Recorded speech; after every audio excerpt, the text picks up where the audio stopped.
welcome back to my YouTube channel. Today in this video we will discuss about a new topic that is fibroadenoma. So without wasting any time let's begin our video. So fibroadenoma को हम breast mouse भी बोलते हैं, ठीक है.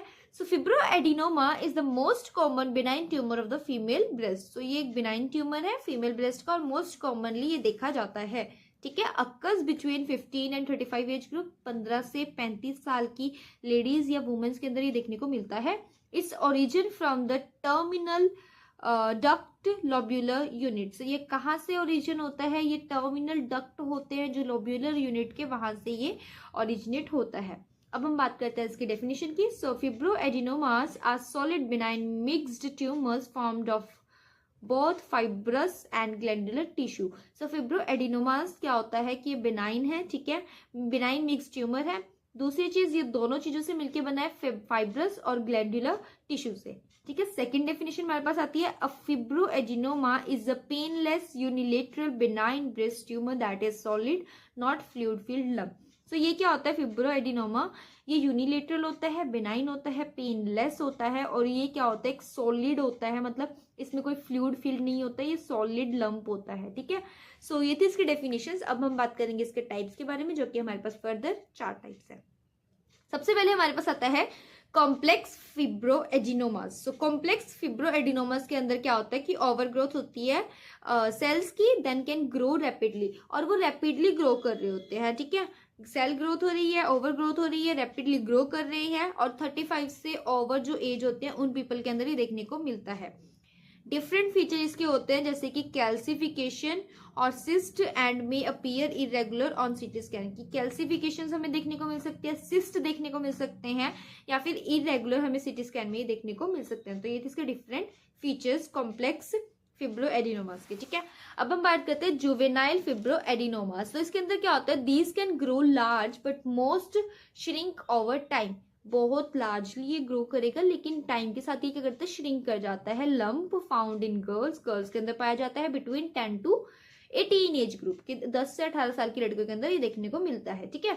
Gent फिब्रोएडिनोमा जो होता है वो ग्रो करता है लार्जर देन 2 इंचेस, 2 इंच से उसका जो साइज होगा वो लार्ज होगा, उसे हम कहेंगे जेंट फिब्रोएडिनोमास, ठीक है. फाइलोड्स ट्यूमर, फाइलोड्स ट्यूमर क्या होते हैं? ये बिनाइन होते हैं और ये फर्दर टाइम के साथ लेटर ऑन कैंसर्स भी हो जाते हैं, ठीक है. तो ये होते फाइलोड्स ट्यूमर. अब हम बात करेंगे इटियोलॉजी के बारे में, ठीक है. सो इटियोलॉजी आइडियोपैथी है, मतलब अननोन कोज है, लेकिन कुछ रिस्क फैक्टर्स है जिसके कारण हमें ये डिजीज देखने को मिलती है, ठीक है. सो हार्मोनल इम्बैलेंस के कारण देखने को मिलेगा, प्रेगनेंसी के कारण, अगर किसी फीमेल की हार्मोन थेरेपी चल रही है उसके कारण, ठीक है, प्यूबर्टी एज में, और ओरल कॉन्ट्रासेप्टिव्स के कारण हमें ये चीज देखने को मिल सकती है. अब हम बात करेंगे इसकी पैथोलॉजी के बारे में, जो कि फर्दर 2 टाइप्स की होती है, gross and microscopic. So gross pathology के अंदर आता है, it is firm well circumscribed ovoid mass. So इसे क्या कह रखा है कि ये फर्म होएगा, वेल सर्कमस्क्राइब्ड होएगा, ठीक है, अवॉइड मास होएगा, इसमें रबरी मास होएगा, ठीक है, व्हाइटिश अपीयरेंस होएगी उस मास की, lobulation bulge above the cut surface, जब हम उसे कट कर रहे हैं तो वहां पे लोब्यूलेशन या बल्ज फॉर्मेशन हमें देखने को मिल रहे हैं कट करने पे, ठीक है. ये इसकी ग्रोस पैथोलॉजी थी. अब हम बात करेंगे माइक्रोस्कोपिक पैथोलॉजी की. सो माइक्रोस्कोपिक पैथोलॉजी के अंदर आता है लीफ लाइक पैटर्न हो जाएगा, ठीक है. Epithelial and stromal components form distinct leaf shaped structures. तो एपिथेलियल और स्ट्रोमल कंपोनेंट्स जो होंगे वो डिस्टिंक्ट शेप्ड स्ट्रक्चर्स बनाएंगे, ठीक है. अनकैप्सुलेटेड होगा ये. Proliferate glandular and stromal components, glandular और स्ट्रोमल कंपोनेंट्स के अंदर प्रोलिफरेट कर जाएगा. 2 ग्रोथ पैटर्न्स हमें देखने को मिलेंगे, इंट्रा कैनेलिक्सुलर एंड पेरी कैनेलिसुलर, ठीक है. सो जो इंट्रा कैनेलिसुलर है उसके अंदर क्या होता है कि compressed into linear slit like branching structure bye proliferation stroma. Stroma को प्रोलिफरेट करके वो लीनियर स्लिट में क्या हो रहा है, कंप्रेस हो रहा है, तो उसकी जो ब्रांचिंग स्ट्रक्चर होएगा स्लिट लाइक ब्रांचिंग स्ट्रक्चर होएगा और ये प्रोलिफरेट कर जाएगा स्ट्रोमा को, ठीक है. और जो पेरिकैनेलिक्युलर है उसके अंदर क्या होता है कि glands retain open lumen but are separated by growing stroma.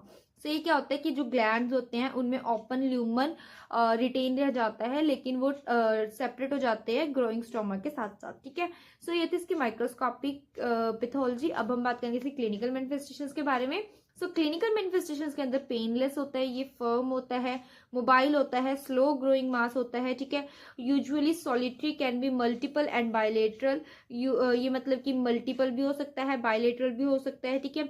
Less than 3 centimetre, 3 centimetre से छोटा इसका जो डायमीटर है वो होता है, but may grow too large, तो ये लार्ज साइज में ग्रो कर सकता है, ऐसी कोई बात नहीं कि लार्ज नहीं हो सकता, लेकिन 3 सेंटीमीटर तक एवरेज है कि इसका देखा जाता है उससे कम कम, ठीक है।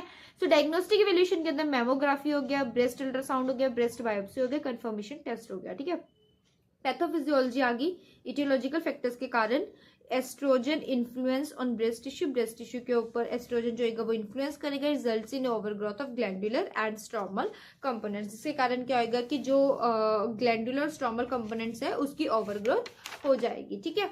सो ये था हमारा टॉपिक, मिलते हैं नेक्स्ट वीडियो में, बाय बाय।